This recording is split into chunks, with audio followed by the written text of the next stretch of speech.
यहाँ पे तैयारी चल रही है सत्यनारायण भगवान के कथा की, क्योंकि हमारे यहाँ साल में ना एक बार ये कथा ज़रूर होती है और रुद्राभिषेक ज़रूर हम करवाते हैं। तो पिछले साल तो दादाजी का ऐसा हो गया था इसलिए कुछ किया नहीं, पर इस बार सोचा चलो सब करेंगे। तो ये रहा मेरा फाइनल लुक। हमारे यहाँ ना सब कुछ नया नया ही पहनते हैं, यानी नई साड़ी, नया ब्लाउज, सब कुछ नया ही पहनते हैं। तो मैंने सिलवाया हुआ था ये ना, मेरी भाभी ने मुझे साड़ी दिया हुआ था जब मैं गई थी अभी मई में मायके। तो फिर मैंने सोचा चलो क्यों ना इसका उद्घाटन कर दिया जाए अभी। तो मैंने इसका ब्लाउज़ सिलवाया और पहना। बहुत ही खूबसूरत सी साड़ी लग रही थी। मेरा फाइनल जो लुक था आपने देखा, कैसा लगा मुझे ज़रूर बताइएगा कमेंट सेक्शन में। और यहाँ पे इस तरीके से कुछ पत्ते बांध रहे थे पंडित जी, केले के पत्ते।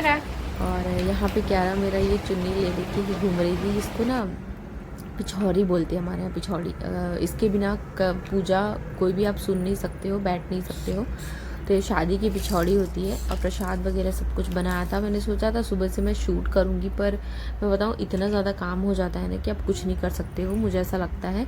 और पूजा में तो ऐसा होता है कि पहले पूजा पाठ कर लो, बाद में चीज़ें होंगी। तो फिर यहाँ पे हवन की तैयारी होने लगी, तो मैंने सोचा थोड़ा सा शूट कर लेती हूँ इसलिए। Hey guys, welcome back to my channel. कैसे हैं आप सभी? आई होप आप सभी बहुत अच्छे होंगे। आप सबकी दुआ से हम सब भी बिल्कुल स्वस्थ हैं, मस्त हैं।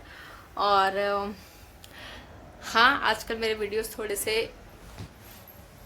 रेगुलर नहीं है।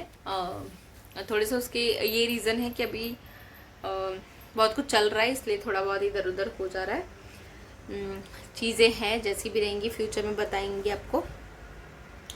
और सुबह मैं उठती हूँ तो मैं सही आपको बताऊँ एक चीज़ क्या हो रही है। अभी इतनी ज़्यादा बारिश है यहाँ, इतनी भयंकर बारिश है। मैं सोचती हूँ मैं वीडियोस डाल दूँ, लेकिन होता क्या है कि रात तक जॉब से आओ एंड देन घर के कामों में लग जाओ, फिर लेट हो जाता है। फिर सुबह मैं उठती हूँ, सोचती हूँ मैं सुबह इन लोग ऑफिस चले जाएंगे, उसके बाद मैं एडिट वगैरह करके डाल दूँगी।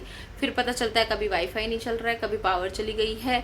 तो नेट आपके इतना, यानी जो वीडियोज़ बनाते हैं, जो अपलोड करते हैं, उनको पता होगा कि नॉर्मल आपके जो फ़ोन में जीबी मिलता है, डेटा रहता है, उससे आप अपलोड नहीं कर सकते हो वीडियोस, क्योंकि उसके लिए बहुत ज़्यादा डेटा चाहिए रहता है, जो कि जनरली वाईफाई से ही आप यूज़ कर सकते हो। तो वाईफाई कभी बंद है, कभी पावर नहीं है, कभी बस यही सब चीज़ें चल रही है, इसलिए रह जाता है मेरा वीडियो डालने का। मैं आपको सही बताऊँ, रीज़न अभी फ़िलहाल यही चल रहा है, क्योंकि इतनी भयंकर बारिश है भाई यहाँ। तो ऐसा लग रहा है कि यहाँ तो एकदम रेड अलर्ट दे दिया है बिल्कुल फुल्ली, क्योंकि जहाँ पे आप जाओगे इंक्लूडिंग रोड पे तक आपके, यानी क्या बोलते हैं उसको, यानी एड़ी के ऊपर ऊपर तो पानी सिर्फ रोड पे भरे हुए हैं। अभी आप सोच सकते हो कितना पानी पानी सब जगह हो गया है, क्या पता। तो अभी यही सब चल रहा है। और आपने देखा क्लिप, हमने सत्यनारायण भगवान की कथा कराई। तो घर में हमारे सत्यनारायण भगवान की कथा हो गई है। अभी कराना बहुत इम्पॉर्टेंट था, क्योंकि हमारे घर से ही, जो इसी घर से, यानी जो मेरे दादा ससुर जी थे, उनकी जो बरसी अभी गई है। तो बरसी के बाद ऐसा कहा जाता है कि जब भी आपके घर में मरनी का ऐसा कुछ काम हुआ रहता है तो घर अशुद्ध रहता है। तो जब तक आप सत्यनारायण भगवान की कथा नहीं करते हो, तब तक आप अपने घर में कुछ भी शुभ काम नहीं कर सकते हो। शुभ यानी कुछ भी काम नहीं कर सकते हो, कुछ अच्छा काम नहीं कर सकते हो। तो इसलिए सत्यनारायण भगवान की कथा हमने करनी थी। वैसे भी 2 साल हो गया था, क्योंकि पिछले साल तो दादाजी का ऐसा हो गया था, उसके 1 साल पहले हमने सुना था। और इस बार फिर ऐसा हुआ। पिछले साल तो कुछ भी हमने किया ही नहीं था, क्योंकि नहीं करते हमारे में, ऐसा कुछ हो जाता है तो 1 साल हम कुछ भी नहीं करते हैं। तो हमारे यूपी में तो ऐसा ही होता है। आपके यहाँ कैसा होता है ज़रूर बताना। हमारे यहाँ कितना भी 18वें का या 16वें का जो भी पिंडा होता है, वो अगर कर दिया जाता है, उसके बाद भी हम 1 साल तक न कोई फेस्टिवल सेलिब्रेट करते हैं और ना ही कोई इस तरीके का पूजा पाठ कराते हैं, नहीं होता है हमारे यहाँ। तो भगवान की कथा तो हो गई। अब रुद्राभिषेक करवाना है। हमारा श्रावण अभी सिर्फ 15 दिन ही है, तो रुद्राभिषेक भी करवाना है। तो देखते हैं रुद्राभिषेक के लिए अभी कौन सा टाइम, डेट जो भी निकलेगा, तो रुद्राभिषेक भी करवाएंगे। कथा के लिए मैंने सोचा शूट वूट करने के लिए, पर होता क्या है ना कि पूजा में आप ध्यान दोगे कि आप शूट करोगे, तो जो यानी पहले पहले थोड़ा बहुत शूट करना था वो मैंने कर लिया। उसके बाद मुझे नहीं अच्छा लगता है, तो मैंने रख दिया फ़ोन कि आप पूजा करोगे या उसमें आप, ऐसा थोड़ी है यार कि आप पब्लिक को चलो दिखाने के लिए आप पूजा खाली नाम का कर रहे हो, मेंटली आप पूरा सोशल मीडिया पे हो।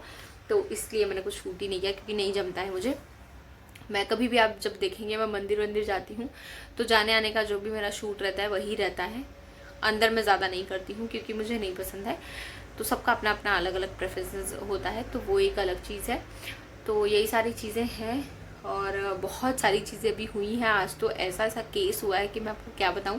अब कल के वीडियो में डिस्कस करेंगे जो भी हुआ है, जैसे भी हुआ है, क्योंकि कल ही मैं आपको दिखा सकती हूँ। अभी अंधेरा हो गया है तो मैं नीचे आपको कुछ दिखा नहीं सकती। जो भी रहेगा कल हम आपको दिखाएंगे। तो कुछ हमने शॉपिंग भी करी है, वो भी मैं आपको दिखाऊंगी, किस लिए करी है, क्यों करी है, सब आपको बताएंगे। तो अभी फ़िलहाल यही सारी चीज़ें हैं।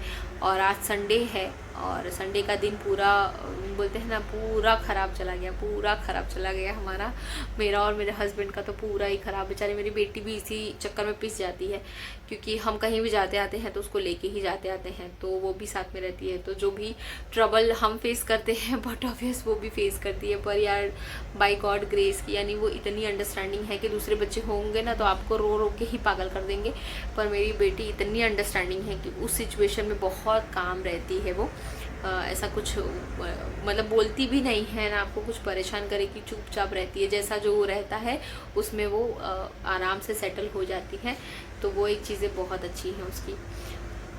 बस देखते हैं, अभी कल मैं आपको दिखाऊंगी कि क्या हुआ था हमारे साथ। नहीं होना चाहिए यार ऐसा ना, बहुत त्रास हो जाता है, बच्चे को लेके बहुत ज़्यादा दिक्कत हो जाती है।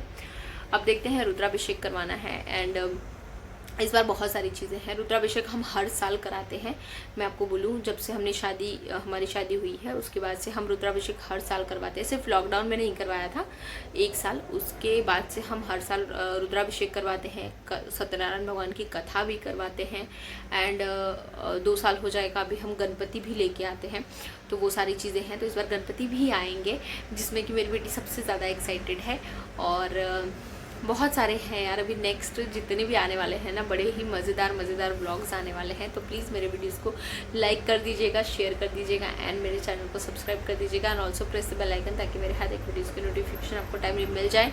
तो चलिए मिलते हैं नेक्स्ट ब्लॉग के साथ। बाकी जो भी रहेगा, जैसा भी रहेगा, कल मैं आपके साथ ज़रूर शेयर करूँगी। तब तक के लिए बाय बाय।